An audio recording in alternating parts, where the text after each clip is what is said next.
I gotta say this, you're welder with the disheveled hair.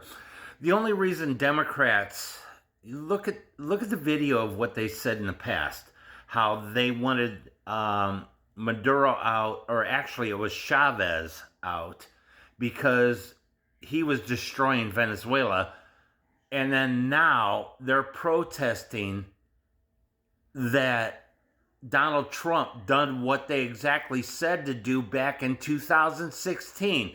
Look at Chuck Schumer. Look at his videos. It's all out there.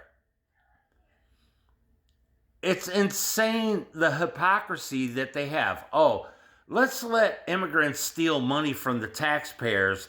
And now that Elon Musk has exposed it, it's upwards close to $1 trillion across all the states. Okay?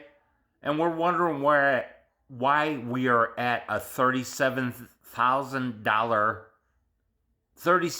trillion deficit. Oh my gosh, people. I mean, wake up. Peace out.